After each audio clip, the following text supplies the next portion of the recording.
Hi hello ನಮಸ್ಕಾರಗಳು. Welcome back to SP studio life studio YouTube ಚಾನಲ್ಗೆ ನಿಮಗೆಲ್ಲ ಸ್ವಾಗತ ಸುಸ್ವಾಗತವನ್ನು ಕೋರ್ತಾ ಬನ್ನಿ ಮಾಡುವ ಹ್ಯಾಪಿ ವಾರ ಶನಿವಾರ ಎಲ್ಲರೂ ಸೇರಿ ಮಾಡೋಣ ವಿಶ್ವಕ್ಕೆ ನಮಸ್ಕಾರ ಅಂತ ಹೇಳ್ತಾ ಸ್ನೇಹಿತರೆ, ನಾವು ಯಾವುದೇ ಒಂದು ಕಾರ್ಯಕ್ರಮ ಶುರು ಮಾಡಬೇಕಂತಂದರೆ ಮೊದಲು ಹೆತ್ತ ತಂದೆ ತಾಯಿಗೆ ನಮಸ್ಕರಿಸಿ ಮತ್ತು ವಿಶ್ವಕ್ಕೆ ನಮಸ್ಕರಿಸಿ ಮತ್ತು ಧನ್ಯವಾದಗಳನ್ನು ತಿಳಿಸಿ ನಾವು ಕಾರ್ಯಕ್ರಮವನ್ನು ಶುರು ಮಾಡೋದರಿಂದ ನಾವು ಮಾಡೋ ಕಾರ್ಯಕ್ರಮ ಎಲ್ಲವೂ ಫಲ ಕೊಡುತ್ತಂತ ಹೇಳ್ತಾ ಸ್ನೇಹಿತರೆ, ಬನ್ನಿ ನಾವು ಇವತ್ತು ಮಾತಾಡೋಣ ಧ್ಯಾನ ಮತ್ತು ಧ್ಯಾನ ಹೇಗೆ ಮಾಡೋದ್ರ ಬಗ್ಗೆ ನಾವು ತಿಳ್ಕೊಳ್ಳೋಣ ಸ್ನೇಹಿತರೆ ಧ್ಯಾನ ಅಂದರೆ ಪ್ರತಿನಿತ್ಯ ಧ್ಯಾನ ಮತ್ತು ಪ್ರತಿನಿತ್ಯ ಸ್ನಾನ ಅಂತಾನೆ ನಾವು ಹೇಳ್ಬೋದು ಸ್ನೇಹಿತರೆ. ಮತ್ತು ಇವತ್ತು ನಾವು ಧ್ಯಾನದಲ್ಲಿ ಬಹಳ ಅಂದರೆ ಬಹಳ ವಿಶೇಷವಾಗಿ ಪ್ರಾಣಾಯಾಮದ ಬಗ್ಗೆ ತಿಳ್ಕೊಳ್ಳೋಣ ಮತ್ತು ಪ್ರಾಣಾಯಾಮ ಹೇಗೆ ಮಾಡೋದನ್ನು ನಾವು ಕಲ್ತ್ಕೊಳ್ಳೋಣ ಸ್ನೇಹಿತರೆ. ಸೊ ಬನ್ನಿ, ಮೊದಲನೇದಾಗಿ ನಾವು ಧ್ಯಾನ ಮಾಡ್ಬೇಕಂತಂದ್ರೆ ಸ್ನೇಹಿತರೆ ಒಂದು ನಿರ್ಮಲ ಪ್ರದೇಶವನ್ನು ನಾವು ಆಯ್ಕೆ ಮಾಡ್ಕೋಬೇಕು. ಅದಾದ ನಂತರ ನಿರ್ಮಲ ಪ್ರದೇಶ ನಾವು ಯಾಕೆ ಆಯ್ಕೆ ಮಾಡ್ಕೋಬೇಕಂತಂದ್ರೆ ನಾವು ಅಲ್ಲಿ ಕುಳಿತುಕೊಂಡು ಧ್ಯಾನವನ್ನು ಮಾಡುವಾಗ ನಮಗೆ ಅಲ್ಲಿ ಯಾವುದೇ ಅಡಚಣೆಗಳು ಆಗಬಾರ್ದು. ಸೊ ಆ ಥರ ನಾವು ಆರಾಮದಾಯಕವಾಗಿರೋ ಒಂದು ನಿರ್ಮಲ ಪ್ರದೇಶವನ್ನು ಆಯ್ಕೆ ಮಾಡಿಕೊಂಡು ಮತ್ತು ನಾವು ಅಲ್ಲಿ ಕುಳಿತುಕೊಂಡು ಧ್ಯಾನವನ್ನು ಮಾಡಬೇಕು ಸ್ನೇಹಿತರೆ. ಧ್ಯಾನವನ್ನು ಹೇಗೆ ಮಾಡಬೇಕು ಅಂತಂದರೆ, ಮೊದಲನೇದಾಗಿ ನಿರ್ಮಲ ಪ್ರದೇಶವನ್ನು ನಾವು ಆಯ್ಕೆ ಮಾಡಿದ ನಂತರ ಸ್ನೇಹಿತರೆ ನಮಗೆ ಯೋಗ ಮ್ಯಾಟ್ ಆಗಲಿ ಅಥವಾ ಒಂದು ಚಾಪೆ ಆಗಲಿ ಇಲ್ಲ ಒಂದು ವಸ್ತ್ರವನ್ನಾಗಲಿ ನೆಲದ ಮೇಲೆ ಕೂತ್ಕೊಂಡು ನಾವು ಧ್ಯಾನ ಮಾಡೋದು ಒಳ್ಳೆಯದು ಸ್ನೇಹಿತರೆ.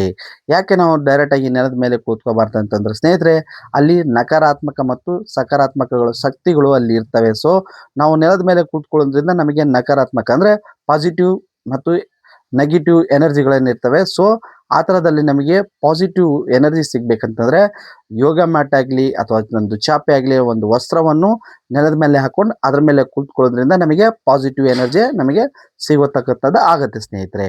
ಅದಾದ ನಂತರ ನಾವು ಧ್ಯಾನ ಹೇಗೆ ಮಾಡಬೇಕು ಮತ್ತು ಯಾವ ರೀತಿ ಕೂತ್ಕೋಬೇಕಂತಂದ್ರೆ ಸ್ನೇಹಿತರೆ, ಧ್ಯಾನದಲ್ಲಿ ನೋಡಿ, ಈಗ ನಾನು ಕುಳಿತುಕೊಂಡಿರೋದು ಸುಖಾಸನ ಸ್ನೇಹಿತರೆ. ಸುಖಾಸನ ಮತ್ತು ಇನ್ನೊಂದು ವಜ್ರಾಸನ ಅಂತ ಬರುತ್ತೆ. ನಿಮಗೆ ಯಾವುದು ಕಂಫರ್ಟ್ ಆಗುತ್ತೋ ಆ ರೀತಿಯಲ್ಲಿ ನೀವು ಆ ಆಸನದಲ್ಲಿ ನೀವು ಕುಳಿತುಕೋಬೋದು. ಮತ್ತು ನಿಮಗೆ ಮೊಣಕಾಲು ನೋವು, ಸೊಂಟ ನೋವು ಆ ಥರ ಏನಾದರೂ ಇದೆ ಅಂತಂದರೆ ನೀವು ಆರಾಮದಾಯಕವಾಗಿ ಚೇರ್ ಮೇಲೆ ಕೂತ್ಕೊಂಡು ನೀವು ಧ್ಯಾನವನ್ನು ಮಾಡ್ಬೋದು ಸ್ನೇಹಿತರೆ. ಅದಾದ ನಂತರ ಸ್ನೇಹಿತರೆ, ಈಗ ನಾವು ಸುಖಾಸನದಲ್ಲಿ ಮತ್ತು ವಜ್ರಾಸನದಲ್ಲಿ ಕೂತ್ಕೊಂಡಿದ್ದೀವಿ. ಧ್ಯಾನ ಹೇಗೆ ಶುರು ಮಾಡ್ಬೇಕಂತಂದ್ರೆ ಮೊದಲಾಗಿ ನೋಡಿ ಸ್ನೇಹಿತರೆ, ಬನ್ನಿ ಧ್ಯಾನವನ್ನು ಶುರು ಮಾಡೋಣ. ಧ್ಯಾನವನ್ನು ಶುರು ಮಾಡೋಕ್ಕಿಂತ ಮುಂಚೆ ನಾವು ಬೆನ್ನೆಲುಬನ್ನು ನೇರವಾಗಿ ಮಾಡ್ಕೊಳ್ಳೋಣ. ಬೆನ್ನೆಲುಬನ್ನು ನೇರವಾಗಿ ಮಾಡಿಕೊಂಡು ಮತ್ತು ನಮ್ಮ ಮನಸ್ಸನ್ನು ಸಡಿಲಿಸಬೇಕು ಸ್ನೇಹಿತರೆ. ಮನಸ್ಸನ್ನು ಹಗರವಾಗಿ ಇರಿಸಬೇಕು ಮತ್ತು ನಮ್ಮ ದೇಹವನ್ನು ಸಡಿಲಿಸಬೇಕು. ಸೊ ಆರಾಮದಾಯಕವಾಗಿ ಕುಳಿತುಕೊಳ್ಳಿ ಮತ್ತು ನೀವು ಆರಾಮದಾಯಕ ಕುಳಿತುಕೊಂಡ ನಂತರ ಸ್ನೇಹಿತರೆ ನೋಡಿ, ಇದು ಬಂದ್ಬಿಟ್ಟು ಉತ್ಸಾಸನ ಅಂತ ಹೇಳ್ಬಿಟ್ಟು, ಇದು ಬಂದ್ಬಿಟ್ಟು ಚಿನ್ಮುದ್ರಾ. ಸೊ ನಿಮಗೆ ಯಾವ ಆಸನದಲ್ಲಿ ಆಗುತ್ತೋ ಅದರಲ್ಲಿ ಕೂತ್ಕೊಳ್ಳಿ ಸ್ನೇಹಿತರೆ. ಚಿನ್ಮುದ್ರಾ ಆಸನದಲ್ಲಿ ಕೂತ್ಕೊಳ್ಳಿ, ಇಲ್ಲ ಉತ್ಸಾಸನದಲ್ಲಿ ಕೂತ್ಕೊಳ್ಳಿ. ನಿಮ್ಗೆ ಯಾವುದು ಕಂಫರ್ಟ್ ಆಗುತ್ತೋ ಅದರಲ್ಲಿ ಆರಾಮದಾಯಕವಾಗಿ ಕುಳಿತುಕೊಂಡು ನೀವು ಧ್ಯಾನವನ್ನು ಮಾಡಬಹುದು ಸ್ನೇಹಿತರೆ. ಸೊ ಈಗ ನೋಡಿ, ನಾವು ಆಸನದಲ್ಲಿ ಕುಳಿತಾದ ನಂತರ ಮನಸ್ಸನ್ನು ಹಗರ ಮಾಡಿ ಮತ್ತು ದೇಹವನ್ನು ಸಡಿಲಿಸಿ, ದೇಹದ ಎಲ್ಲ ಅಂಗಗಳನ್ನು ಸಡಿಲಿಸಿ ಸ್ನೇಹಿತರೆ. ಒಂದು ದೀರ್ಘಾದ ಉಸಿರು, ಆರಾಮದಾಯಕ ಉಸಿರು ತಗೊಂಡು ಉಸಿರು ಬಿಡಿ ಮತ್ತು ಬನ್ನಿ ಸ್ನೇಹಿತರೆ, ನಾವು ಈಗ ಧ್ಯಾನವನ್ನು ಶುರು ಮಾಡೋಣ. ಧ್ಯಾನಕ್ಕಿಂತ ಮುಂಚೆ ಧ್ಯಾನದ ಫೌಂಡೇಶನ್ ಎಂದೇ ಕರೆಯಲ್ಪಟ್ಟಿರ್ತಕ್ಕಂಥ ಓಂಕಾರ ಮತ್ತು ಭ್ರಾಮರಿಯನ್ನು ನಾವು ಮಾಡ್ಕೊಂಡು ಬರೋಣ ಸ್ನೇಹಿತರೆ. ಮೊದಲು ಓಂಕಾರವನ್ನು ಮಾಡೋಣ. ಓಂಕಾರವನ್ನು ನಾವು ಮಾಡಬೇಕಂತಂದ್ರೆ ನೋಡಿ ಸ್ನೇಹಿತರೆ, ಆರಾಮದಾಯಕವಾಗಿ ಕೂತ್ಕೊಳ್ಳಿ, ಯಾವುದೇ ಒತ್ತಡ ಬೇಡ. ಮನಸ್ಸನ್ನು ಹಗರ ಮಾಡಿ ಮತ್ತು ದೇಹವನ್ನು ಸಡಿಲಿಸಿ, ಎಲ್ಲ ಅಂಗಾಂಗಗಳನ್ನು ಸಡಿಲಿಸಿ. ಈಗ ಬನ್ನಿ ನಾವು ಓಂಕಾರವನ್ನು ಶುರು ಮಾಡೋಣ ಸ್ನೇಹಿತರೆ. ಹೊಸದಾಗಿ ಓಂಕಾರವನ್ನು ಶುರು ಮಾಡೋರು ನೀವು ಆರಾಮದಾಯಕವಾಗಿ ಉಸಿರು ತಗೊಂಡು, ಅಂದರೆ ನಿಮಗೆ ಎಷ್ಟಾಗತ್ತೋ ಅಷ್ಟು ನಿಧಾನವಾಗಿ ಉಸಿರು ತಗೊಂಡು ನಿಧಾನವಾಗಿ ಓಂಕಾರವನ್ನು ಮಾಡೋದು ಒಳ್ಳೆಯದು ಸ್ನೇಹಿತರೆ. ನೋಡಿ, ಉಸಿರನ್ನು ತಗೊಂಡು ಓಂಕಾರವನ್ನು ಮಾಡೋಣ.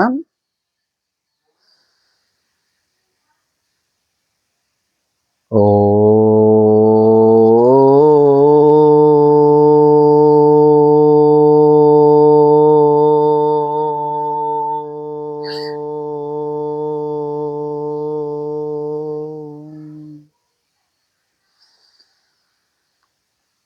ಓ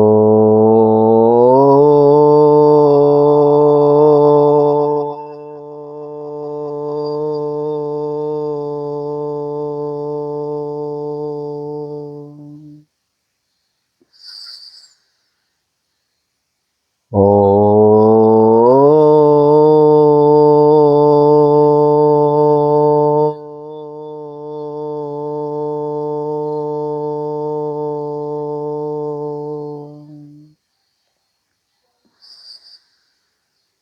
ಓ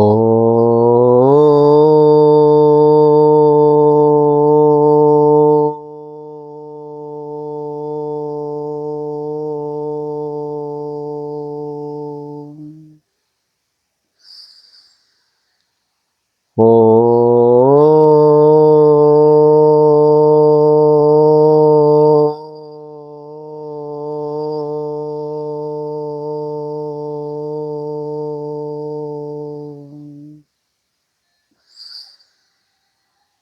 ಓ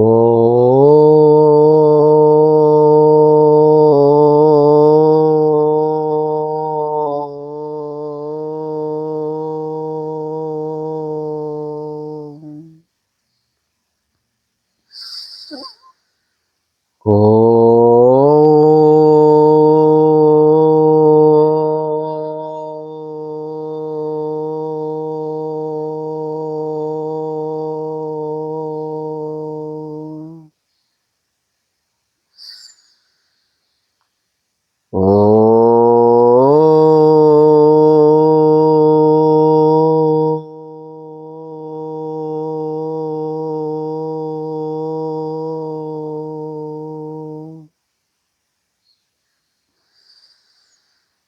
ಓ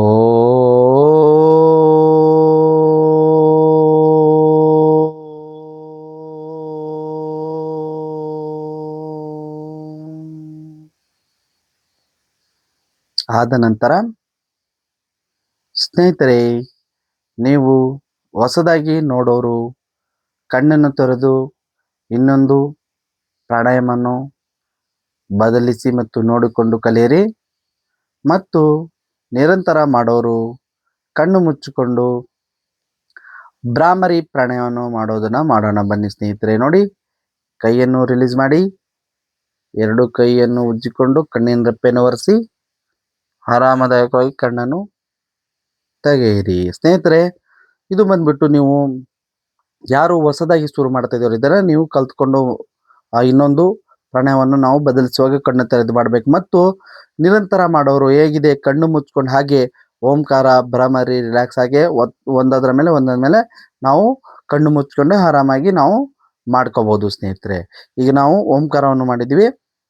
ಓಂಕಾರದ ಉಪಯೋಗಗಳು ಮತ್ತು ನಮ್ಮ ದೇಹದಲ್ಲಿ ಆಗುವ ಅಂಗಾಂಗಗಳಿಗೆ ಅದರ ಉಪಯೋಗ ಅಂತಂದರೆ ಸ್ನೇಹಿತರೆ, ಮೊದಲನೇದಾಗಿ ನಮಗೆ ಉಸಿರಾಟ ಅಂದರೆ ನಮ್ಮ ಶ್ವಾಸಕೋಶವನ್ನು ಆರೋಗ್ಯವಾಗಿರ್ತೀವಿ ಮತ್ತು ಅದು ಬಲಪಡಿಸಲಿಕ್ಕೆ ಆಗುತ್ತೆ. ಮತ್ತು ನಮ್ಮ ಧ್ವನಿ ಪೆಟ್ಟಿಗೆ ಏನಿದೆ ಸ್ನೇಹಿತರೆ, ಅದರ ರಾಗವನ್ನು ಇಂಪ್ರೂವ್ ಮಾಡೋದಕ್ಕೆ. ಮತ್ತು ನಮಗೆ ನಾವೇನೋ ಸ್ಕೂಲ್ಗಳಲ್ಲಿ ಆಫೀಸ್ಗಳಲ್ಲಿ ಬೋಧನೆ ಮಾಡ್ತೀವಿ ಅಂದರೆ ಟೀಚಿಂಗ್ ಮಾಡ್ತಾ ಇದ್ದೀವ, ಅಥವಾ ಸಿಂಗಿಂಗ್ ಮಾಡ್ತಾ ಇದ್ದೀವ, ಅಥವಾ ನಾವು ಆ್ಯಂಕರಿಂಗ್ ಮಾಡ್ತಾ ಇದ್ದೀವ, ಇಲ್ಲ ನಾವು ನ್ಯೂಸ್ ಪೇಪರ್ಗಳು ಓದ್ತಾ ಇದ್ದೀವ, ಈ ಥರ ಪ್ರತಿಯೊಬ್ಬರಿಗೆ ನಾವು ಮಾತಾಡೋ ಶಬ್ದಗಳು ಸ್ಪಷ್ಟವಾಗಿ ಬರಬೇಕು. ಮತ್ತು ಇದಕ್ಕೆ ಧ್ವನಿ ಪೆಟ್ಟಿಗೆ ಅಂದರೆ ಗಂಟಲಿಗೆ ಬರುವ ರೋಗಗಳನ್ನು ನಿವಾರಣೆ ಮಾಡಿಕೊಂಡು ಮತ್ತು ಅದರ ಆರೋಗ್ಯವನ್ನು ವೃದ್ಧಿಸುತ್ತದೆ ಮತ್ತು ನಿಮ್ಮ ರಾಗವನ್ನು ವೃದ್ಧಿಸತಕ್ಕಂಥದ್ದು ಶಕ್ತಿ ಈ ಓಂಕಾರದಲ್ಲಿ ಇದೆ ಅಂತ ಬಿಟ್ಟು ನಾನು ನಿಮಗೆ ಹೇಳ್ಕೊಡ್ತೀನಿ ಸ್ನೇಹಿತರೆ. ಅದರಿಂದ ನೀವು ಪ್ರತಿನಿತ್ಯ 21 ಬಾರಿ ಓಂಕಾರವನ್ನು ಮಾಡಿಕೊಂಡು ನಿಮ್ಮ ರಾಗವನ್ನು ನೀವು ಇಂಪ್ರೂವ್ ಮಾಡ್ಕೋತಾ ಬರಬಹುದು ಸ್ನೇಹಿತರೆ. ಇದು 1 ದಿನ 2 ದಿನ ಮಾಡಿದ್ರೆ ನಿಮಗೆ ಆಗಲ್ಲ ಸ್ನೇಹಿತರೆ. 1 ವಾರ ಮಾಡ್ತೀನಿ ಅಂತಂದರೆ ಇದರ ಜೊತೆ ನಾವು ಪ್ರತಿನಿತ್ಯ ಇದರ ಜೊತೆ ನಾವು ಒಡನಾಟ ಮಾಡ್ತಾ ಇದ್ದರೆ ಪ್ರತಿನಿತ್ಯ ನಾವು ಧ್ಯಾನ, ಪ್ರತಿನಿತ್ಯ ಸ್ನಾನ ಅಂತ ಹೇಳ್ಬಿಟ್ಟು ನಾನು ಹೇಳ್ತೀನಿ. ಅದೇ ಥರ ಪ್ರತಿನಿತ್ಯ ನೀವು ಓಂಕಾರವನ್ನು ಮಾಡ್ಕೊಂಡು ಬರೋದ್ರಿಂದ ನಿಮಗೆ ಆ್ಯಂಕರಿಂಗ್ ಆಗಿರ್ಬೋದು, ಸಿಂಗಿಂಗ್ ಆಗಿರ್ಬೋದು, ಮತ್ತು ಆಫೀಸ್ಗಳಲ್ಲಿ ಬೋಧನೆ ಮಾಡಬೇಕಂತಂದರೆ ಶಬ್ದಗಳು ಸ್ಪಷ್ಟವಾಗಿ ಬರತಕ್ಕಂಥದ್ದು ಮತ್ತು ನಿಮ್ಮ ರಾಗ ಬೆಳವಣಿಗೆಯನ್ನು ನೀವು ಕಾಣಬಹುದು ಸ್ನೇಹಿತರೆ. ಇದು ಓಂಕಾರ ಸ್ನೇಹಿತರೆ. ಈಗ ಭ್ರಾಮರಿಯನ್ನು ಮಾಡೋಣ ಸ್ನೇಹಿತರೆ. ಭ್ರಾಮರಿಯನ್ನು ಮಾಡಬೇಕಂತಂದರೆ ನಾನು ಕೆಲವೊಂದು ಮುದ್ರೆಗಳನ್ನು ನಾನು ನಿಮಗೆ ತಿಳಿಸ್ಕೊಡ್ತಾ ಇದ್ದೀನಿ. ಈಗ ನೋಡಿ ಸ್ನೇಹಿತರೆ, ಈ ಥರ ಕೈಗಳನ್ನು ಹಿಡ್ಕೊಂಡು ಇದನ್ನು ನಾವು ಕಿರುಬೆರಳನ್ನು ಇಟ್ಕೊಂಡು ಹೀಗೆ ಮಡಚಿ ಈ ಆಸನದಲ್ಲಿ ನಾವು ಮಾಡೋದ್ರಿಂದ ನಿಮಗೆ ನಿದ್ರಾಹೀನತೆ ಸಮಸ್ಯೆ ಇದೆ ಅಂತಂದರೆ ದೂರ ಆಗೋತಕ್ಕಂಥದ್ದು ಮಾಡುತ್ತೆ. ಮತ್ತು ಅದರ ಬಗ್ಗೆ ನಾನು ಪ್ರಮುಖವಾಗಿ 5 ಅಂಶಗಳು ತಿಳಿಸಿದ್ದೀನಿ. ಅದನ್ನು ನೀವು ಪ್ರತಿನಿತ್ಯ ಅಭ್ಯಾಸ ಮಾಡಿಕೊಂಡು ಅದನ್ನು ನೀವು ಆ ರಿಸಲ್ಟನ್ನು ನೀವು ಕಾಣಬಹುದು ಸ್ನೇಹಿತರೆ. ಈ ಥರ ಆಯಿತು ಕಿರುಬೆರಳು. ಮತ್ತು ಹೀಗೆ ನೋಡಿ 3 ಬೆರಳುಗಳ ಮಧ್ಯೆ ಹಾಕಿ ಮತ್ತು ಮೇಲೆ ಕಿರುಬೆರಳನ್ನು ಹಾಕಿ ಈ ಥರ ಈ ಆಸನದಲ್ಲಿ ನಾವು ಮಾಡೋದ್ರಿಂದ ನಮಗೆ ನೆಗೆಟಿವ್ ಥಾಟ್ಸ್ ಅನ್ನೋದು ದೂರ ಆಗೋತಕ್ಕಂಥದ್ದು ಆಗತ್ತೆ ಸ್ನೇಹಿತರೆ. ಅಂದರೆ ನಮಗೆ ಕೆಟ್ಟ ಯೋಚನೆಗಳು ಏನೆಲ್ಲ ಬರ್ತಾ ಇರ್ತವೆ, ಆ ಕೆಟ್ಟ ಯೋಚನೆಗಳು ಬರದೇ ಇರೋ ಥರ ತಡೆಯತಕ್ಕಂಥ ಶಕ್ತಿ ಈ ಮುದ್ರದಲ್ಲಿ ಇದೆ ಸ್ನೇಹಿತರೆ. ಶಂಖ ಮುದ್ರ ಅಂತ ಹೇಳ್ಬಿಟ್ಟು ಹೇಳ್ತೀವಿ. ಇವುಗಳಲ್ಲಿ ಹಲವಾರು ವಿಧಾನಗಳಿದಾವೆ. ಸೊ ನೀವು ನೀಟಾಗಿ ನೋಡ್ಕೊಳ್ಳಿ. ಇದರಿಂದ ಹೆಬ್ಬೆರಳನ್ನ ಕಿರುಬೆರಳಿಗೆ ಮುಟ್ಟಿ ಈ ಥರ ಮಡಚೋದ್ರಿಂದ ಈ ಆಸನದಿಂದ ನಮಗೆ ನಿದ್ರಾಹೀನತೆ ಇರೋದು ಮತ್ತು ನಿದ್ರೆಗೆ ಏನಾದರೂ ತೊಂದರೆಗಳು ಐತೆ ಅಂತಂದರೆ ನೀವು ಈ ಆಸನದಲ್ಲಿ ಮಾಡಿಕೊಂಡು ಭ್ರಮರಿಯನ್ನು ಮಾಡೋದ್ರಿಂದ ನಿಮ್ಮ ನಿದ್ರಾಹೀನತೆಯನ್ನು ದೂರ ಮಾಡಬಹುದು. ಮತ್ತು ಈ ಥರ 3 ಬೆರಳ ಮಧ್ಯದಲ್ಲಿ ಹೆಬ್ಬೆಟ್ಟು ಮಚ್ಚಿ ಇದನ್ನು ಈ ಥರ ಮಾಡೋದ್ರಿಂದ ನಿಮ್ಮ ನೆಗೆಟಿವ್ ಥಾಟ್ಸನ್ನು ದೂರ ಮಾಡತಕ್ಕಂಥದ್ದನ್ನು ನೀವು ಮಾಡ್ಬೋದು ಸ್ನೇಹಿತರೆ. ಅದರಿಂದ ಪ್ರತಿನಿತ್ಯ ನೋಡಿ, ಒಂದು ದಿನ ಹೀಗೆ ಇದರಲ್ಲಿ ಮಾಡ್ತಾ ಇದ್ರೆ ನಿಮಗೆ ಏನು ತೊಂದರೆ ಇದೆಯೋ ಅದರ ಮೇಲೆ ನೀವು ಮಾಡ್ಕೋಬೋದು ಸ್ನೇಹಿತರೆ. ನಿಮಗೆ ನೆಗೆಟಿವ್ ಥಾಟ್ಸ್ ಏನಾದರೂ ಜಾಸ್ತಿ ಬರ್ತಿದೆ ಅಂದರೆ ಇದರಲ್ಲಿ ಮಾಡಿ, ಮತ್ತು ನಿದ್ರಾಹೀನತೆ ಇದೆ ಅಂದರೆ ಇದರಲ್ಲೇ ಮಾಡಿ ಸ್ನೇಹಿತರೆ. ನಾನು ನೆಗೆಟಿವ್ ಥಾಟ್ಸನ್ನು ನಾನು ನಿಮಗೆ ತೋರಿಸ್ಕೊಡ್ತೀನಿ. ಆರಾಮದಾಗಿ ನೋಡ್ಕೊಳ್ಳಿ. 3 ಬೆರಳು ಹೀಗೆ ಮಡಚಿ ಹೆಬ್ಬೆರಳನ್ನ ಹೀಗೆ ಹಾಕಿ ಕಿರುಬೆರಳು ಮೇಲಿಂದ ಮಡಚೋತಕ್ಕಂಥದ್ದು. ಇದು ಬಂದು ನೆಗೆಟಿವ್ ಥಾಟ್ಸನ್ನು ಡಿಲೀಟ್ ಮಾಡತಕ್ಕಂಥದ್ದು. ಆದರೆ ನಿಮಗೆ ಕೆಟ್ಟ ಕೆಟ್ಟ ಯೋಚನೆಗಳಿಗೇನು ನೀವು ಬರುತ್ತಂತ ಹೇಳ್ಬಿಟ್ಟು ಹೇಳ್ತೀರಾ, ಕೆಟ್ಟ ಯೋಚನೆಗಳು ಬರ್ತಾ ಇರ್ತಂತ ಹೇಳಿದ್ರೆ ಅವುಗಳನ್ನು ಡಿಲೀಟ್ ಮಾಡಬೇಕು ಅಂತಂದರೆ ಈ ಮುದ್ರದಲ್ಲಿ ನೀವು ಭ್ರಾಮರಿಯನ್ನು ಮಾಡ್ಬೋದು ಸ್ನೇಹಿತರೆ. ಸೊ ಬನ್ನಿ ಈಗ ಸ್ಟಾರ್ಟ್ ಮಾಡೋಣ. ಆರಾಮದಾಯಕವಾಗಿ ಕೂತ್ಕೊಳ್ಳಿ. ಒಂದು ದೀರ್ಘ ಉಸಿರಿಂದ ಆರಾಮಾಗಿ ಉಸಿರನ್ನು ಬಿಡತಕ್ಕಂಥದ್ದು. ಮತ್ತು ನೀವು ಬೆನ್ನು ಮೂಳೆಯನ್ನು ನೇರವಾಗಿ ಇಟ್ಕೊಳ್ಳಿ. ಕಣ್ಣನ್ನು ಮುಚ್ಚಿ ಆರಾಮವಾಗಿ ಕುಳಿತುಕೊಂಡು ಭ್ರಮರಿಯನ್ನು ಮಾಡೋಣ ಸ್ನೇಹಿತರೆ. ನೋಡಿ, ಭ್ರಮರಿಯನ್ನು ಮಾಡಬೇಕಂತಂದರೆ ನಿಧಾನವಾಗಿ, ಹೊಸಬರು ಮಾಡೋರು ನಿಮಗೆ ಎಷ್ಟಾಗತ್ತೋ ಅಷ್ಟು ನಿಧಾನವಾಗಿ ಉಸಿರು ತಗೊಂಡು ಭ್ರಮರಿಯನ್ನು ಮಾಡತಕ್ಕಂಥದ್ದು.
ಈಗ ಕೈಯನ್ನು ರಿಲೀಸ್ ಮಾಡಿ, ಆದ ನಂತರ 2 ಕೈಯನ್ನು ಉಜ್ಜಿಕೊಂಡು ಮತ್ತು ಕಣ್ಣಿನ ರೆಪ್ಪೆಯನ್ನು ಒರೆಸಿ ಆರಾಮದಾಯಕವಾಗಿ ಕಣ್ಣನ್ನು ತೆರೆಯಿರಿ.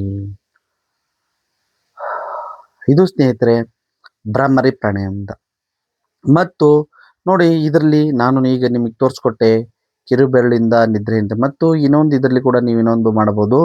2 ಬೆರಳುಗಳನ್ನು ಹಾಕಿ ಈ ರೀತಿ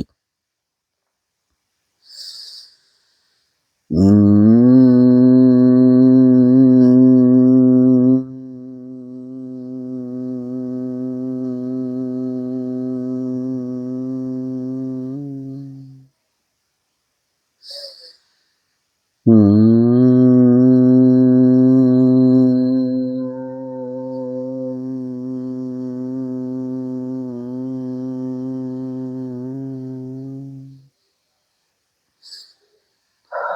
ರೀತಿ ಕೂಡ ಮಾಡೋದ್ರಿಂದ ನಿಮಗೆ ನಿದ್ರೆಹೀನತೆಯವರಿಗೆ ರಾಮಬಾಣನೆ ಭ್ರಮರಿ ಪ್ರಾಣಾಯಾಮ ಅಂತಾನೂ ಹೇಳ್ಬೋದು ಸ್ನೇಹಿತರೆ. ಮತ್ತು ನಿಮಗೆ ಭ್ರಮರಿ ಪ್ರಾಣಾಯಾಮದಿಂದ ಕುತ್ತಿಗೆಯ ಮೇಲ್ಭಾಗ ಅಂದರೆ ನಮ್ಮ ತಲೆ, ಮೆದುಳು, ಕಣ್ಣು, ಮೂಗು, ಕಿವಿ, ಬಾಯಿ ಈ ಥರ ಇವೆಲ್ಲವುಗಳಿಗೆ ವೈಬ್ರೇಟನ್ನು ಮಾಡಿ ಅವುಗಳ ಆರೋಗ್ಯವನ್ನು ಕಾಪಾಡಿ ಮತ್ತೆ ಅರ್ಧ ತಲೆನೋವು ಇರೋರು, ಮೈಗ್ರೇನ್ ಇದೆ ಅನ್ನೋರಿಗೆ ಎಲ್ಲ ನಿವಾರಣೆ ಆಗುತ್ತೆ. ಮತ್ತು ನಿದ್ರಾಹೀನತೆ ಮತ್ತು ನಿಮಗೆ ಜ್ಞಾಪಕ ಶಕ್ತಿ ಕೂಡ ಬರತಕ್ಕಂಥದ್ದು ಎಲ್ಲ ಅಂಶಗಳು ನಿಮಗೆ ಇವೆಲ್ಲ ಬೆನಿಫಿಟ್ ಸಿಗಬೇಕಂತಂದರೆ ನೀವು ಭ್ರಮರಿ ಪ್ರಾಣಾಯಾಮವನ್ನು ನೀವು ಮಾಡ್ಕೋಬೋದು ಸ್ನೇಹಿತರೆ. ಈಗ ಬನ್ನಿ ನಾವು ಓಂಕಾರ ಭ್ರಮರಿಯನ್ನು ಮಾಡಿದ್ವಿ. ನೆಕ್ಸ್ಟು ಧ್ಯಾನದಲ್ಲಿ ಕುಳಿತುಕೊಳ್ಳೋಣ ಸ್ನೇಹಿತರೆ. ಧ್ಯಾನದಲ್ಲಿ ಇವತ್ತು ಸ್ನೇಹಿತರೆ ಧ್ಯಾನದಲ್ಲಿ ಕುಳಿತುಕೊಳ್ಳೋದು ಮುಂಚೆ ಇನ್ನೊಂದು ನಿಮಗೆ ಪ್ರಾಣಾಯಾಮವನ್ನು ತೋರಿಸ್ಕೊಡ್ತೀವಿ ಸ್ನೇಹಿತರೆ. ಅಂದರೆ ಪ್ರಾಣಾಯಾಮದಲ್ಲಿ ನಾವು ಸಹಜ ಪ್ರಾಣಾಯಾಮವನ್ನು ಮಾಡೋಣ. ಅಂದರೆ ನೋಡಿ ಹೇಗೆಲ್ಲ ನಮಗೆ ಪ್ರತಿನಿತ್ಯ ನಾವು ಪ್ರತಿನಿತ್ಯ ಸ್ನಾನ ಮಾಡೋದ್ರಿಂದ ನಮ್ಮ ದೇಹದಲ್ಲಿರೋ ಅಂಗಾಂಗಗಳಿಗೆ ಹೇಗೆಲ್ಲ ಉಪಯೋಗಗಳು ಸಿಗ್ತವೆ. ಮತ್ತು ಸ್ನೇಹಿತರೆ ಇವತ್ತಿನ ದಿನ ಟೆಕ್ನಾಲಜಿ ಬಹಳ ಮುಂದೆ ಹೋಗ್ತಾ ಇದೆ. AI ಅನ್ನೋದು ಬಹಳ ಬಂದು ಬಹಳಷ್ಟು ಬದಲಾವಣೆಗಳನ್ನು ನಾವು ನೋಡ್ತಾ ಇದ್ದೀರಾ. ಆದರೆ ಅವುಗಳನ್ನೆಲ್ಲ ನಾವು ಮಾಡಿಕೊಂಡು ನಾವೇ ಅದನ್ನು ಕಂಡುಹಿಡಿಬಿಟ್ಟು ನಮ್ಗಳ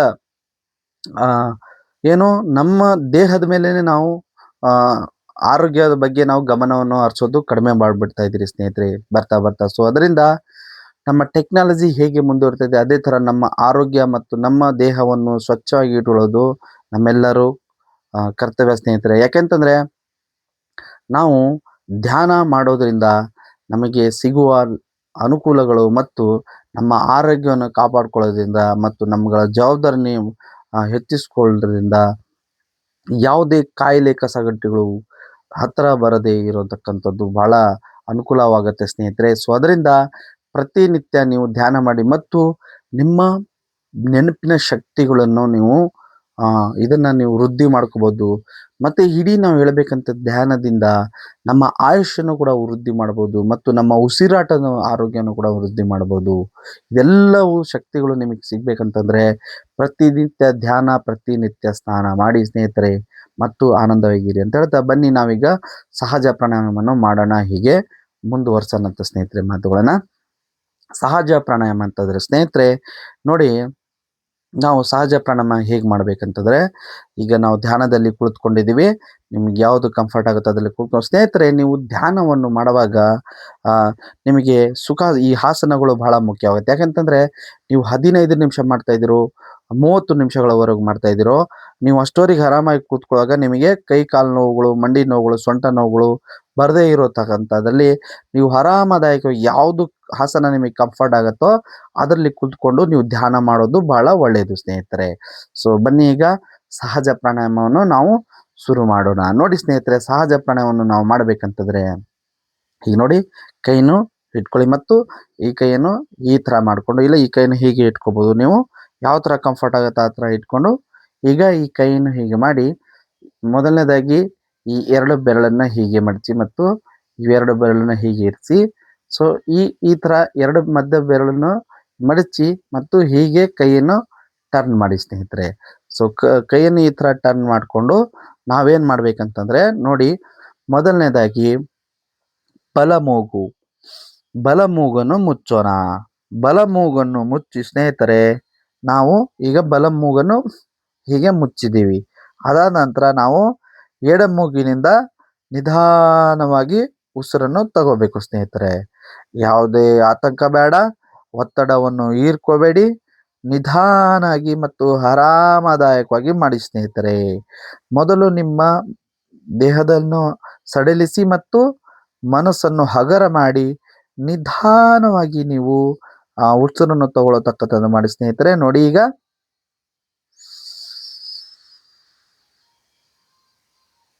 ಎಡ ಮೂಗಿಂದ ಉಸಿರನ್ನು ಒಳಗಡೆ ತಕೊಂಡಿದ್ದೇವೆ.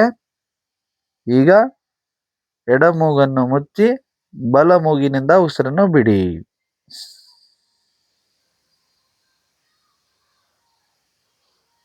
ಮತ್ತು ಬಲ ಮೂಗನ್ನು ಮುಚ್ಚಿ ಇನ್ನೂ ಎಡ ಮೂಗಿಂದ ಉಸಿರು ತಗೊಂಡು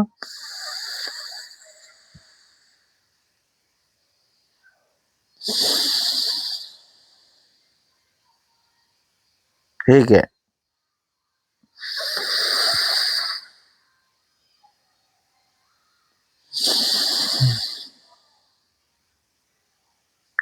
ಮತ್ತೆ ಎಡ ಮೂಗಿಂದ ಉಸಿರು ತಗೊಳ್ಳಿ.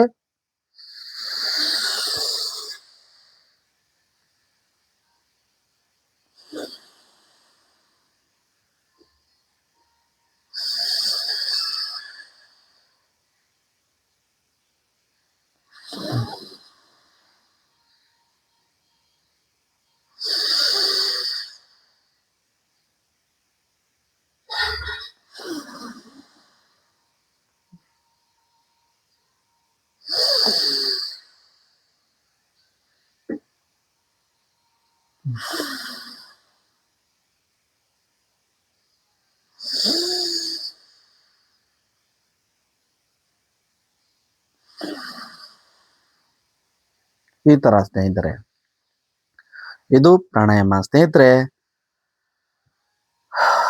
ಒಂದು ದೀರ್ಘಾದ ಉಸಿರು, ಆರಾಮದಾಯಕವಾಗಿ ಕುಳಿತುಕೊಳ್ಳಿ. ಪ್ರಾಣಾಯಾಮ ಸ್ನೇಹಿತರೆ ನೋಡಿ, ಪ್ರಾಣಾಯಾಮ ಮಾಡೋದ್ರಿಂದ ಮೊದಲನೇದಾಗಿ ನಮಗೆ ನಮ್ಮ ದೇಹಕ್ಕೆ ಹೆಚ್ಚಿನ ಆಮ್ಲವನ್ನು ಸಿಗೋತಕ್ಕಂಥದ್ದಾಗುತ್ತೆ ಸ್ನೇಹಿತರೆ. ಆಮ್ಲಜನಕನು ಹೆಚ್ಚಾಗಿ ಸಿಗೋತಕ್ಕಂಥದ್ದಾಗುತ್ತೆ ಸ್ನೇಹಿತರೆ. ನಮ್ಮ ದೇಹಕ್ಕೆ ಆಮ್ಲ ಹೆಚ್ಚಾಗಿ ಸಿಗುತ್ತದೆ ಮತ್ತು ಒತ್ತಡವನ್ನು ನಿವಾರಣೆ ಮಾಡತಕ್ಕಂಥದ್ದು. ಅಂದರೆ ಸ್ನೇಹಿತರೆ, ನೀವೇನೋ ಯೋಚನೆಗಳು ಅಂತಂದರೆ ನೋಡಿ, ಆ ಯೋಚನೆಗಳಂತೆ ಮತ್ತು ಕೆಲವು ಘಟನೆಗಳಂತೆ ಈ ಥರ ನೀವು ನಿಮ್ಮ ಕೆಲಸದ ಮೇಲೆ ಇಂಟ್ರೆಸ್ಟ್ ಇದ್ದೇ ಇರೋದು, ಅಂದರೆ ನೀವು ಏನಾದರೂ ಕೆಲಸ ಮಾಡಬೇಕಂದ್ರೆ ಏನು ಬೇಡಪ್ಪ ನನಗೆ ಇದು ಕೆಲಸ ಅನ್ನೋ ಥರ ಫೀಲಿಂಗು, ಮತ್ತು ನೀವು ಕೆಲವರು ಏನೋ ಒಂದು ನಿಮ್ಮ ಜೀವನದಲ್ಲಿ ಘಟನೆಗಳನ್ನು ನಡೆದಿರುತ್ತೆ ಮತ್ತು ಏನಾದರೂ ಒಂದು ನಿಮಗೆ ಒತ್ತಡವನ್ನು ಜಾಸ್ತಿ ಒತ್ತಡ ಆಗಿದೆ ನನಗೆ ಅಂತ ಹೇಳ್ಬಿಟ್ಟು ಆ ಟೆನ್ಷನ್ ಅಂತ ಹೇಳ್ಬಿಟ್ಟು ಹಾಕ್ಕೊಂಡು ನೀವು ಈ ಥರದಲ್ಲಿ ನಿಮ್ಮ ಮನಸ್ಸು ಖಿನ್ನತೆಗೊಳಗಾಗಿ ಕುಗ್ಗಿಬಿಟ್ಟಿರುತ್ತೆ ಸ್ನೇಹಿತರೆ.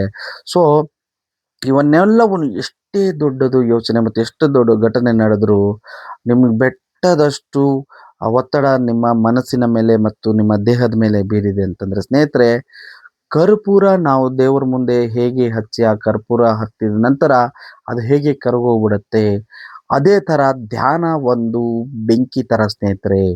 ನಿಮ್ಮ ಒತ್ತಡಗಳು ಮತ್ತು ನಿಮ್ಮ ಖಿನ್ನತೆಗೆ ಒಳಗಿರೋದು ಏನೆಲ್ಲ ಅವು ನಿಮಗೆ ಕೆಟ್ಟ ಯೋಚನೆಗಳು ಬರೋದಾಗಿರ್ಬೋದು, ಧ್ಯಾನವನ್ನು ಬೆಂಕಿಯನ್ನಾಗಿ ಮಾಡಿಕೊಂಡು ಧ್ಯಾನದಲ್ಲಿ ನೀವು ಇಳಿತು ಪ್ರತಿನಿತ್ಯ ಧ್ಯಾನವನ್ನು ಮಾಡ್ಕೊಂಡು ಬರ್ತಾ ಇದ್ದರೆ ಕರ್ಪೂರ ಹೇಗೆ ಕರೆದೋಗ್ಬಿಡುತ್ತೆ ಅದೇ ಥರ ನಿಮ್ಮ ಒತ್ತಡ ಕರಗೋಗುತ್ತೆ ಅಂತ ಹೇಳ್ಬಿಟ್ಟು ನಾನು ನಿಮಗೆ ಹೇಳ್ಕೊಡ್ತೀನಿ ಸ್ನೇಹಿತರೆ.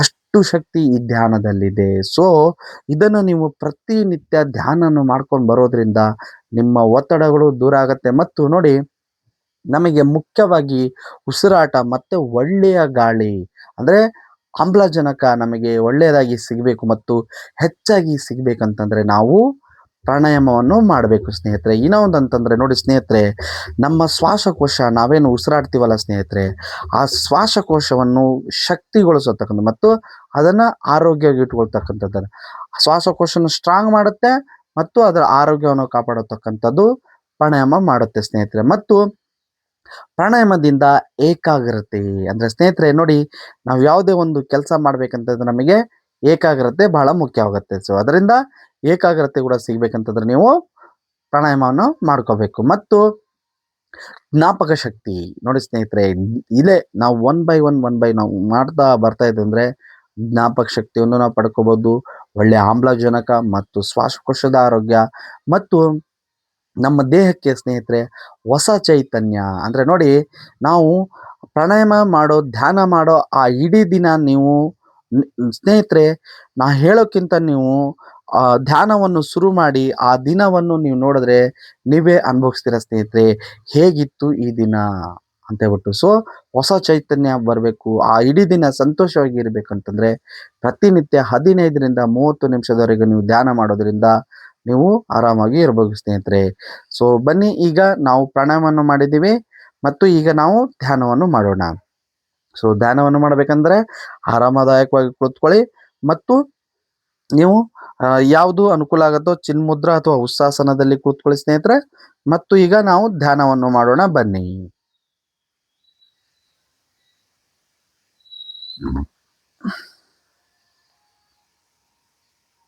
ಸ್ನೇಹಿತರೆ, ಧ್ಯಾನವನ್ನು ಮಾಡುವಾಗ ಮೊದಲನೇದಾಗಿ ನೀವು ತಿಳ್ಕೋಬೇಕು, ಧ್ಯಾನ ಅಂತಂದ್ರೆ ನಮ್ಮ ದೇಹ ಮತ್ತು ಮನಸ್ಸನ್ನು ಒಂದುಗೂಡಿಸತಕ್ಕಂಥದ್ದು. ಯೋಗ ಅಂತ ಹೇಳ್ಬಿಟ್ಟು ಏನು ಹೇಳ್ತೀವಿ, ನಮ್ಮ ಮನಸ್ಸು ಮತ್ತು ದೇಹವನ್ನು ಒಂದುಗೂಡಿಸೋದ್ರಿಂದ ಪ್ರತಿನಿತ್ಯ ಇದನ್ನು ಅಭ್ಯಾಸ ನಾವು ಮಾಡೋದರಿಂದ ನಮಗೆ ಏಕಾಗ್ರತೆ, ಆತ್ಮಸ್ಥೈರ್ಯ, ಆತ್ಮವಿಶ್ವಾಸ ಅನ್ನೋದು ನಾವು ಪಡೆದುಕೊಳ್ಳಬಹುದು ಸ್ನೇಹಿತರೆ. ಮತ್ತು ಧ್ಯಾನವನ್ನು ನೀವು ಮಾಡುವಾಗ ಸ್ನೇಹಿತರೆ ನೋಡಿ, ಮೊದಲನೇದಾಗಿ ನಮ್ಮ ಮನಸ್ಸಿಗೆ ಹೇಳಬೇಕು, ನಾನೇನು ಮಾಡ್ತಾ ಇಲ್ಲ, ನನಗೇನು ಗೊತ್ತಿಲ್ಲ, ನಾನೇನು ಮಾಡಿಲ್ಲ. ಸೊ ಇವು ಮೂರನ್ನು ನಮ್ಮ ಮನಸ್ಸಿಗೆ ಹೇಳಬೇಕು. ಅಂದ್ರೆ ನೋಡಿ ಸ್ನೇಹಿತರೆ, ನಾವು ಧ್ಯಾನವನ್ನು ಈಗ ಹೀಗೆ ಕೂತ್ಕೊಳ್ಳಿ ಮತ್ತು ಬೆನ್ನೆಲುಬನ್ನು ನೇರ ಮಾಡಿ ಕಣ್ಣನ್ನು ಮುಚ್ಚಿ. ಮತ್ತು ಮೊದಲನೇದಾಗಿ ನೀವು ಕಣ್ಣನ್ನು ಮುಚ್ಚಿದ ತಕ್ಷಣ ನಿಮಗೆ ಯೋಚನೆಗಳು ಹಲವಾರು ಯೋಚನೆಗಳು ಬರೋದು ಶುರು ಆಗುತ್ತೆ ಸ್ನೇಹಿತರೆ. ಆ ಯೋಚನೆಗಳು ಬರ್ತಾ ಇರಲಿ, ಅದಕ್ಕೆ ಉತ್ತರವನ್ನು ನೀಡಬೇಡಿ, ಆರಾಮದಾಯಕವಾಗಿ ಕೂತ್ಕೊಳ್ಳಿ ಸ್ನೇಹಿತರೆ. ನಮ್ಮ ಮನಸ್ಸು, ದೇಹ ಲಕ್ಷಾಂತರ, ಕೋಟ್ಯಾಂತರ ಅಣುಪರಮಾಣುಗಳಿಂದ ಮಾಡಲ್ಪಟ್ಟಿದೆ ಸ್ನೇಹಿತರೆ. ಸೊ ನಾವು ಧ್ಯಾನವನ್ನು ಮಾಡುವಾಗ ನಮ್ಮ ಮನಸ್ಸಿಗೆ, ನಮ್ಮ ದೇಹದಲ್ಲಿರೋ ಅಂದರೆ ಕಣಕಣದಲ್ಲೂ ನಾವು ಅವುಗಳನ್ನು ಸಡಿಲಿಸಿ ಮತ್ತು ಮನಸ್ಸನ್ನು ಹಗರ ಮಾಡಿ ಧ್ಯಾನದಲ್ಲಿ ಕುಳಿತುಕೊಳ್ಳಿ ಸ್ನೇಹಿತರೆ. ರಿಲ್ಯಾಕ್ಸ್ ಆಗಿ ಕೂತ್ಕೊಳ್ಳಿ. ನಮ್ಮ ದೇಹದಲ್ಲಿರೋ ಎಲ್ಲ ಭಾಗಗಳನ್ನು ಸಡಿಲಿಸಿ ಮತ್ತು ಮನಸ್ಸನ್ನು ಹಗರ ಮಾಡಿ. ಸ್ನೇಹಿತರೆ, ನಮ್ಮ ದೇಹ ಬತ್ತಿಯ ಹಾಗೆ ಮತ್ತು ನಮ್ಮ ಮನಸ್ಸು ಜ್ಯೋತಿಯ ಹಾಗೆ ಸ್ನೇಹಿತರೆ. ಸೊ ನಮ್ಮ ಮನಸ್ಸಿನಲ್ಲಿ ಮತ್ತು ನಮ್ಮ ದೇಹದ ಮೇಲೆ ಬೀರತಕ್ಕಂಥ ಒತ್ತಡವನ್ನು ಉರಿಬೇಕಂತಂದ್ರೆ ನಮ್ಮ ದೇಹವನ್ನು ಬತ್ತಿಯಾಗಿ ಮಾಡಿ, ಮನಸ್ಸನ್ನು ಜ್ಯೋತಿಯಾಗಿ ಮಾಡಿ ಸ್ನೇಹಿತರೆ. ಆರಾಮವಾಗಿ ಕೂತ್ಕೊಳ್ಳಿ ಮತ್ತು ನಮ್ಮ ಮನಸ್ಸಿನ ಎಲ್ಲ ದೇಹದಲ್ಲಿರೋ ಅಂಗಾಂಗಗಳನ್ನು ಖುಷಿಪಡಿಸಿ ಮತ್ತು ನಮ್ಮ ಮನಸ್ಸಲ್ಲೇ ಅವುಗಳನ್ನು ಸನ್ಮಾನಿಸಿ ಸ್ನೇಹಿತರೆ. ನಾನು ಇವತ್ತು ಸಂತೋಷದಿಂದ ಇದ್ದೇನೆ, ನನಗೆ ತುಂಬ ಖುಷಿ ಆಗ್ತಾ ಇದೆ, ನನ್ನ ಮನಸ್ಸು ನೆಮ್ಮದಿಯಾಗಿದೆ ಅಂತ ಅನ್ಕೊಂಡು ಆರಾಮದಾಯಕವಾಗಿ ಕುಳಿತುಕೊಳ್ಳಿ ಸ್ನೇಹಿತರೆ. ಮತ್ತು ಈಗ ಬನ್ನಿ ಸ್ನೇಹಿತರೆ, ನಮ್ಮ ದೇಹದಲ್ಲಿರತಕ್ಕಂಥ ಭಾಗಗಳನ್ನು ಒಮ್ಮೆ ನಿಧಾನವಾಗಿ ನಾವು ಗುರುತಿಸ್ಕೊಂಡು ಬರೋಣ. ಮೊದಲನೇದಾಗಿ ನೋಡಿ, ನಮ್ಮ ತಲೆಯ ಕೂದಲುಗಳು. ಸೊ ಅದನ್ನು ನಾವು ಭಾವಿಸಬೇಕು ಮತ್ತು ಅದನ್ನು ನಾವು ಗಮನಿಸಬೇಕು. ಹೇಗಿದೆ ನಮ್ಮ ತಲೆಯ ಕೂದಲುಗಳು ಮತ್ತು ಹಣೆ, ಕಣ್ಣುಗಳು, ಕಣ್ಣು ರೆಪ್ಪೆಗಳು, ಮೂಗು, ಬಾಯಿ, ಹಲ್ಲು, ಒಸಳೆ, ನಾಲಿಗೆ ಮತ್ತು ಕುತ್ತಿಗೆ, ಗಂಟಲು. ಆರಾಮವಾಗಿ ಕುಳಿತುಕೊಳ್ಳಿ ಸ್ನೇಹಿತರೆ, ರಿಲ್ಯಾಕ್ಸ್ ಆಗಿ ಕೂತ್ಕೊಳ್ಳಿ ಸ್ನೇಹಿತರೆ. ಒಂದು ದೀರ್ಘವಾದ ಉಸಿರು ತಗೊಂಡು ಉಸಿರನ್ನು ಬಿಡಿ. ಮತ್ತು ಈಗ ಗಂಟಲು ಭಾಗ ಆಯಿತು. ಈಗ ಭುಜ, ಬೆನ್ನು, ಎದೆ ಭಾಗ ಮತ್ತು ಹೊಟ್ಟೆಯ ಭಾಗ ಎಲ್ಲ ಅಂಗಗಳನ್ನು ಒಮ್ಮೆ ನಿಧಾನವಾಗಿ ಗುರುತಿಸ್ಕೊಂಡು ಬನ್ನಿ ಸ್ನೇಹಿತರೆ.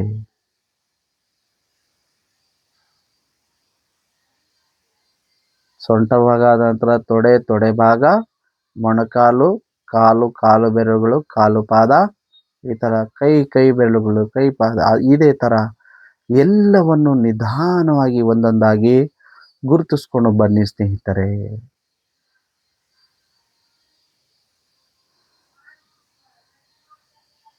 ರಿಲ್ಯಾಕ್ಸ್ ಆಗಿ ಕೂತ್ಕೊಳ್ಳಿ. ಬರೋ ಯೋಚನೆಗಳನ್ನು ಉತ್ತರವನ್ನು ನೀಡಬೇಡಿ, ಅವಳು ಬರೋದನ್ನು ಬರುತ್ತಾ ಇರಲಿ, ಹೋಗ್ತಾ ಇರ್ತವೆ ಸ್ನೇಹಿತರೆ. ಒಳ್ಳೆಯ ಯೋಚನೆ, ಕೆಟ್ಟ ಯೋಚನೆ ಯಾವುದೇ ಬರಲಿ, ಅವು ಬರ್ತಾ ಇರ್ತವೆ, ಹೋಗ್ತಾ ಇರ್ತವೆ. ನಿಮ್ಮ ಪಾಡಿಗೆ ನೀವು ಶಾಂತವಾಗಿರಿ ಸ್ನೇಹಿತರೆ. ಆರಾಮದಾಯಕವಾಗಿ ಕುಳಿತುಕೊಳ್ಳಿ.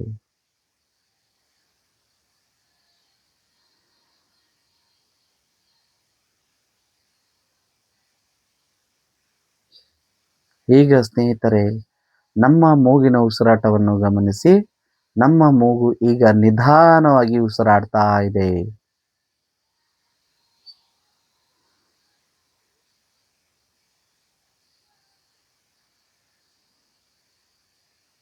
ಆರಾಮದಾಗಿ ಕುಳಿತುಕೊಳ್ಳಿ, ಕಣ್ಣನ್ನು ತೆರೆಯಬಾರದು.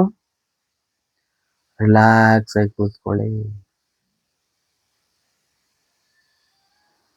ಸ್ನೇಹಿತರೆ, ನಿಮ್ಮ ಸಮಯ ಮುಗಿದಾಗ ಅಂತ ಅಂದರೆ 15 ನಿಮಿಷ ಮಾಡ್ತಾಯಿದ್ರು, 30 ನಿಮಿಷ ಮಾಡ್ತಾಯಿದ್ರು, ಆದ ನಂತರ 2 ಕೈಯನ್ನು ರಿಲೀಸ್ ಮಾಡಿ ಮತ್ತು ಎರಡು ಕೈಗಳನ್ನು ಉಜ್ಜಿಕೊಂಡು ಕಣ್ಣಿನ ರೆಪ್ಪೆಯನ್ನು ಒರೆಸಿ ಆರಾಮವಾಗಿ ಕಣ್ಣನ್ನು ತೆರೆಯಿರಿ. ನೋಡಿ ಸ್ನೇಹಿತರೆ, ನಾವು ಕಣ್ಣು ತೆರೆದ ತಕ್ಷಣ ನಾವು ಒಂದು ಹೊಸ ಬೆಳಕನ್ನೇ ನೋಡೋ ಥರ ಆಗತ್ತೆ ಸ್ನೇಹಿತರೆ. ಇದು ಧ್ಯಾನಕ್ಕಿರೋ ಬಹಳ ಅಂದರೆ ಬಹಳ ನಾವು ಪಡ್ಕೊಳ್ಳೋ ಉಪಯೋಗ. ಮತ್ತು ನೋಡಿ, ನಾವು ಧ್ಯಾನ ಮಾಡಿ ಕಣ್ಣನ್ನು ತೆರೆಯುವಾಗ ಒಂದು ಹೊಸ ಬೆಳಕು ಮತ್ತು ನಮಗೆ ಖುಷಿ ಮತ್ತು ಸಂತೋಷ. ಸ್ನೇಹಿತರೆ, ಇದು ನೀವು ಧ್ಯಾನ ಮಾಡೋರಿಗೆ ಇದು ಅನುಭವ ಆಗತ್ತೆ. ಅದರಿಂದ ಹೇಳ್ತಾ ಇದ್ದೀನಿ, ಪ್ರತಿನಿತ್ಯ ಧ್ಯಾನವನ್ನು ಮಾಡಿ ನೀವು ಇದನ್ನು ಅನುಭವಿಸಿ ಮತ್ತು ನಿಮ್ಮ ಕುಟುಂಬಸ್ಥರೆಲ್ಲರನ್ನು ಧ್ಯಾನ ಮಾಡಿಸಿ ಮತ್ತು ಎಲ್ಲರೂ ಆರೋಗ್ಯವಾಗಿರಂತೆ ಒಟ್ಟು ಹೇಳ್ತಾ ಸ್ನೇಹಿತರೆ, ಏಕ್ ಭಾರತ್ ಹೆಲ್ದಿ ಭಾರತ್ ಸ್ವಚ್ಛ ಭಾರತ್ ಆಗಬೇಕಂತಂದರೆ ದಯವಿಟ್ಟು SP ಸೂರ್ಯಂ ಲೈಫ್ ಸ್ಟುಡಿಯೋ ಯೂಟ್ಯೂಬ್ ಚಾನಲ್ಗೆ ಸಬ್ಸ್ಕ್ರೈಬ್ ಆಗಿ ಮತ್ತು ಫ್ಯಾಮಿಲಿ ಮೆಂಬರ್ ಆಗಿ ಆರೋಗ್ಯವಾಗಿರಿ ಅಂತ ಹೇಳ್ತಾ, ಪ್ರತಿನಿತ್ಯ ಒಂದು ವಿಡಿಯೋ ಜೊತೆಗೆ ಇನ್ಕ್ರೆಡಿಬಲ್ ಹೆಲ್ತ್ ಸೀಕ್ರೆಟ್ಗಳನ್ನು ತಿಳಿಸ್ತಾ ಇರ್ತೀನಿ. ಮತ್ತು ಇದೇ ಥರ ಇನ್ನು ಮುಂದಿನ ವಿಡಿಯೋದಲ್ಲಿ ಹೊಸ ಹೊಸ ವಿಷಯಗಳನ್ನು ತರೋಣ ಮತ್ತು ಹೊಸ ವಿಷಯಗಳ ಜೊತೆ ಬರ್ತೀನಿ ಅಂತ ಹೇಳ್ತಾ, ಎಲ್ಲರಿಗೂ ಅಭಿನಂದನೆಗಳು.